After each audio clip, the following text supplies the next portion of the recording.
En el nombre del Padre, y del Hijo, y del Espíritu Santo. Alabado sea Jesucristo.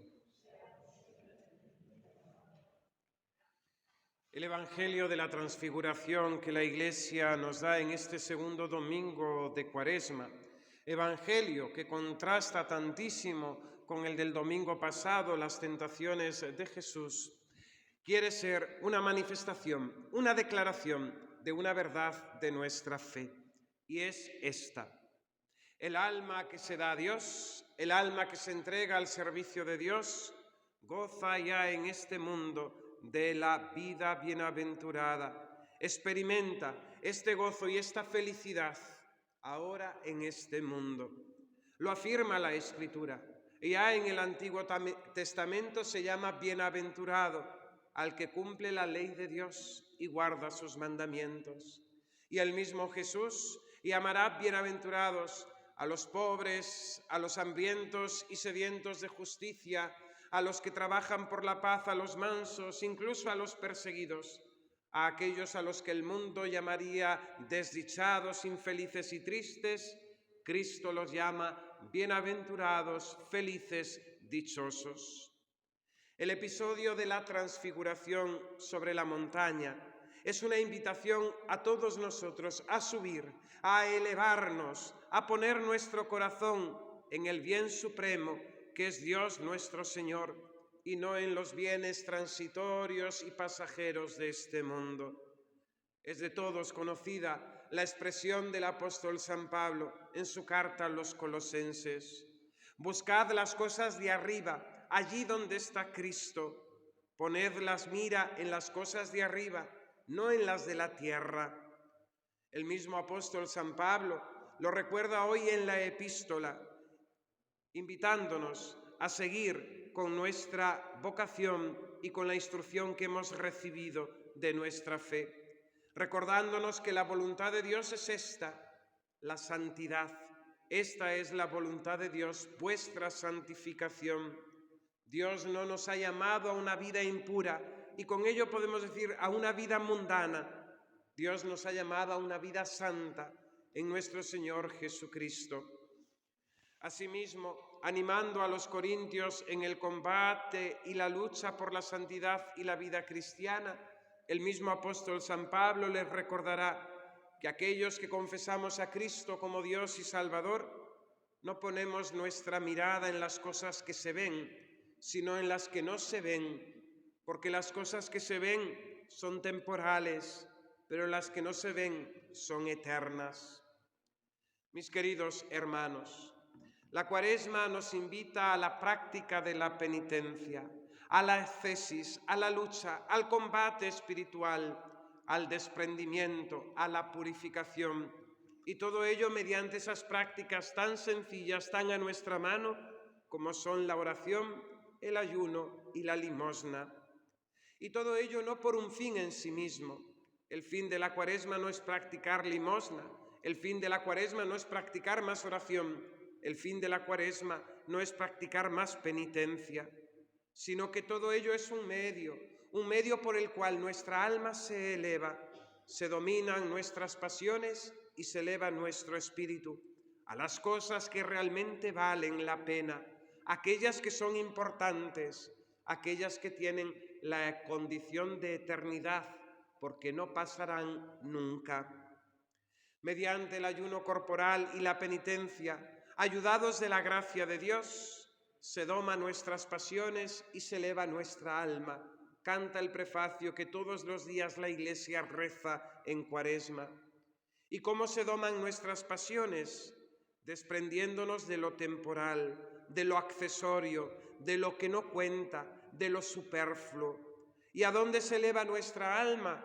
Se eleva a lo alto de los cielos, a Dios, a su gloria, a su inmensa belleza, a su infinita majestad, a la gloria de los bienaventurados, a la dicha eterna. Nuestra concupiscencia, herencia y consecuencia del pecado original, nos ata a este mundo sensible. Bien lo sabemos, bien lo hemos experimentado y experimentamos cada día. Nuestra concupiscencia nos atrapa en medio de los deleites y placeres de aquí abajo. Incluso para las personas más estoicas, humanamente hablando, los mismos problemas de la vida absorben y les obstruyen la capacidad, la inteligencia para fijar su mirada, su atención, su preocupación en los bienes definitivos. Jesucristo se lo dijo a sus discípulos hablando de la solicitud de las cosas temporales. No os preocupéis que vais a comer o vestir. Buscad el reino de Dios y su justicia, y todo lo demás se os dará por añadidura. La Cuaresma nos recuerda aquello que tan bellamente expresó el beato Tomás de Kempis en uno de sus puntos de la imitación de Cristo. Aprende ahora a morir para este mundo, de manera que empieces a vivir con Cristo. Aprende ahora a despreciar las cosas para que logres alcanzar a Cristo. Domina ahora tu cuerpo con la austeridad para que puedas tener confianza cierta.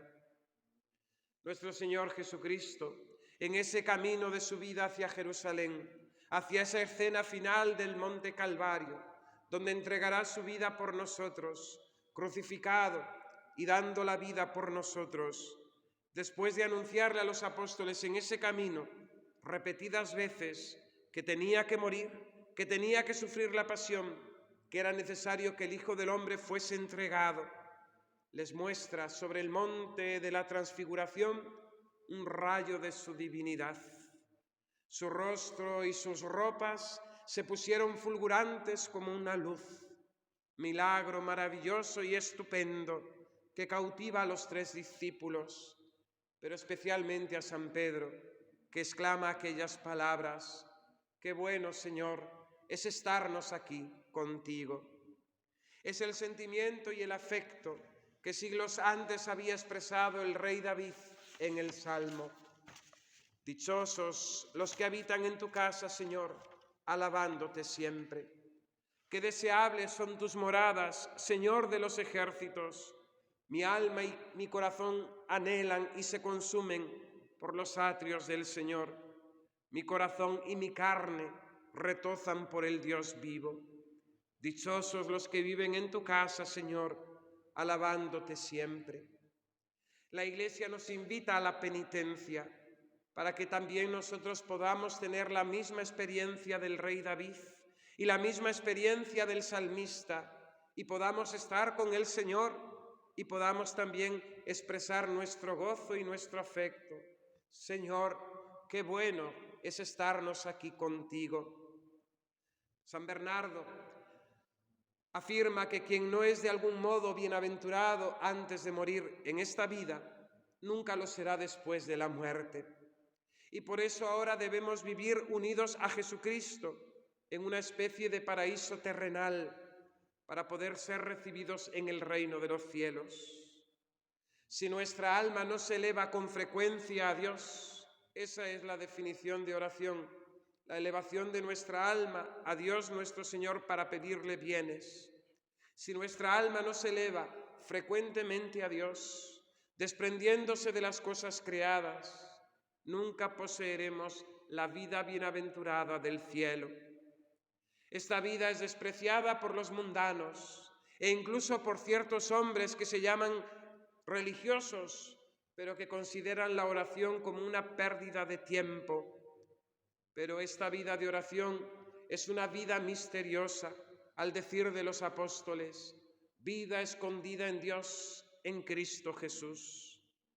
Hemos de persuadirnos, tenemos que convencernos, necesitamos decírnoslo a nosotros mismos, que si no poseemos esta vida y este gozo en la tierra, fruto de la unión con el Señor, en vano esperaremos la vida y bienaventuranza del cielo. Una vez más, la frase de San Agustín, tan citada y escuchada, lo afirma, lo recuerda. Nos hiciste, Señor, para ti, nos hiciste, Señor, para ti, y nuestro corazón no descansará hasta que te encuentre. Nuestra alma está encerrada en el cuerpo, sometida a las leyes de la naturaleza. No puede, no se le satisfacen las migajas de los bienes creados. Solo Dios puede satisfacer el corazón del hombre. Solo puede Dios llenar nuestra alma. Solamente Dios puede darnos la felicidad y la bienaventuranza. Él está dispuesto a hacerlo. Él quiere hacerlo. Pero Dios nada puede si nosotros no queremos. San Bernardo continúa diciendo: ¿por qué nuestro espíritu no desea las realidades espirituales y no busca ni saborea lo espiritual? Oh espíritu, tú eres de arriba, ¿qué te importa lo de abajo? Buscad las cosas de arriba, donde Cristo está sentado a la derecha de Dios. Saboread lo de arriba, lo del cielo, no lo de la tierra. El cuerpo mortal es lastre del alma y la morada terrestre abruma la mente pensativa. Las incontables necesidades de nuestro cuerpo nos entretienen y nos paralizan. La viscosidad de nuestro deseo malo y del placer terreno nos impide volar hasta llegar a Dios. Y si por casualidad nuestra alma se eleva un poco, al punto se le tira por tierra. Entendamos, dice San Bernardo, que mientras vivimos en este cuerpo podemos estar con el Señor, esto es, adherirnos a su querer, a su voluntad. Pero para esto hemos de actuar en Cristo, hemos de obrar en Cristo, vivir como Él mismo vivió, pues quien dice estar en Cristo debe proceder como Él mismo procedió. Pero Él no está con nosotros para consentir a nuestros malos deseos, en cuanto que estos sean carnales, mundanos, de aquí abajo, deseos de curiosidad, deseos de vanidad, deseos de placer, deseos de bienes de aquí abajo. La penitencia, la ascesis, la purificación que pasa por las cosas materiales ha de ir al centro de la persona, a nuestro corazón. Aquí es donde se juega la eternidad, para purificarse y tener una misma voluntad con el Señor. Entonces el Señor estará con nosotros y entonces nosotros querremos cuanto Él quiere y Él querrá lo que nosotros queremos. No habrá discordia entre la voluntad divina y nuestra voluntad. En el misterio de la transfiguración vemos el testimonio de la palabra de Dios acerca de esas consolaciones que Dios concede a las almas que se entregan a su servicio. Dios nos favorece a veces con consolaciones, con gozos espirituales y gracias sensibles para ayudar a nuestra debilidad, como esos niños pequeños que tienen que ser alentados por sus padres con premios y regalos para que cumplan con sus obligaciones. Dios también nos concede esas gracias y esas consolaciones sensibles para unirnos más estrechamente a Él, desprendiéndonos de los placeres de la tierra y para añadir a nuestra devoción un gozo y una alegría que hacen bellas y agradables incluso las acciones externas. Estas consolaciones de Dios se sienten dentro del alma, nos inflaman en amor de Dios y nos hacen practicar las obras de virtud, aquellas obligaciones que tenemos con gusto, facilidad y ardor, incluso aquellas que son más costosas, aquellas que nos crean mayor repugnancia. Estas consolaciones de Dios nos hacen que las cosas de este mundo nos sepan insípidas, haciendo despreciable todos los bienes creados, y pequeños los trabajos y sufrimientos de esta vida que hagamos por amor de Dios. Pero mis queridos hermanos, la vida espiritual no puede fundamentarse en estas consolaciones ni en su búsqueda, sino sobre las virtudes de la fe, de la esperanza y de la caridad. Virtudes sobrenaturales infusas por Dios en nuestra alma el día de nuestro bautismo, que iluminan nuestro entendimiento, que mueven nuestro corazón a cumplir la voluntad de Dios, a conocer, amar y servir a nuestro Dios, guardando sus mandamientos y lo que la Iglesia nos enseña y nos pide. Hoy se corre el riesgo en múltiples realidades eclesiales, de retiros, movimientos, encuentros de oración, en poner el centro y el fundamento de la vida cristiana en esas gracias sensibles, como una especie de drogas espirituales, de narcóticos, así lo dice Monseñor Schneider, una forma barata de cristianismo que no tiene fundamento profundo. Es un método pastoral construido sobre arena movediza. ¿Qué hacer cuando Dios nuestro Señor nos favorece con estas dulzuras y con estas consolaciones espirituales? En primer lugar, hemos de humillarnos delante del Señor, profundamente ante Dios, reconociéndonos indignos y con una fe muy pequeña, pues aún nos vemos necesitados de estas pequeñas gracias para ser traídos al amor de Dios. Hemos de aspirar a aquello de la gran y pequeña Santa Teresita. Ella le pedía a Jesús no tener gracias ni consolaciones espirituales, sino vivir solo de fe.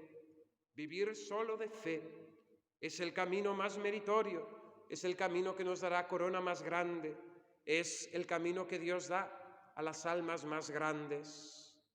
En segundo lugar, hemos de corresponder a estas gracias de Dios con una vida santa, siendo exquisitos, delicados en el amor a Dios y en su servicio, y en el amor a nuestro prójimo y en la caridad.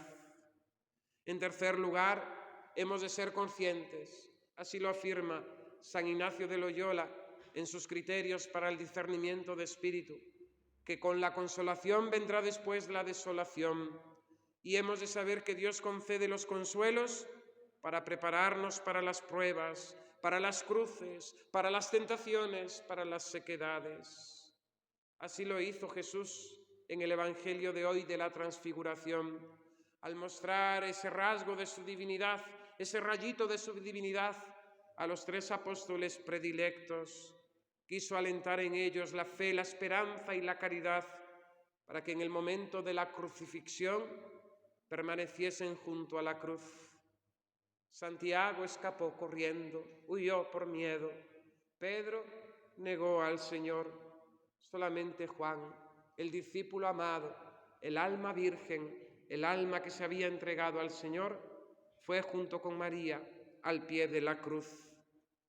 Y en último lugar, cuando el Señor nos conceda estas gracias, hemos de manifestar nuestra renuncia a estas dulzuras y consuelos, expresando a Dios nuestro Señor con humildad que las recibimos porque Él nos las concede, pero reconociendo que solamente buscamos y lo queremos a Él que es la misma bondad infinita. Señor, qué bueno es estarnos aquí contigo. El Señor rechazó la petición de Pedro. No quiso que Pedro construyese 3 cabañas, 3 tiendas para aquellos 3 personajes. Jesucristo los despierta, los levanta y les invita a seguir el camino hacia el Calvario, el camino hacia la cruz, el camino hacia la muerte. Jesucristo también nos invita a nosotros, a las almas que se den a Él en la oración, a continuar caminando, peregrinando nuestro camino hasta que el Señor nos llame a la eternidad. Y aquí, mis queridos hermanos, todos podemos tener la misma tentación de Pedro. Señor, qué bueno es estarnos aquí.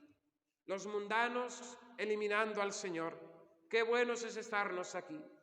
Cuántos engañados pensando que no van a dejar este mundo, que van a vivir eternamente aquí, que podrán encontrar la salud y el remedio para vivir eternamente, la juventud que perdura para siempre. Engañados y bobos ante esa seducción tan fácil de descubrir y de echar abajo. Hay muchos incluso también con nombres de cristianos que se llaman disfrutones de la vida, que enmascaran su falta de fe con un espíritu religioso, pero queriendo gozar y disfrutar de todo lo de aquí abajo, sin pensar en la eternidad, sin pensar en el cielo, y sabiendo que todo lo de aquí es nada comparado con el amor de Dios. Tentación de aquellos que, falsamente espirituales, dicen estar en Dios, pero no quieren saber nada del mundo ni de los hombres. Se refugian escondidos en sí mismos, no buscando a Dios, sino buscando su propia paz, su propio bienestar, egoístas hasta la médula, que se olvidan del mandato de Dios, de construir su reino y de construir la Iglesia, de hacer el bien y de trabajar en este mundo para hacer ya presente ahora el mismo reino de Dios. Tentación también nuestra, mis queridos hermanos, a la comodidad, al confort espiritual. Señor, qué bueno es estarnos aquí y no querer aceptar la cruz, los sufrimientos y los trabajos que el Señor nos manda.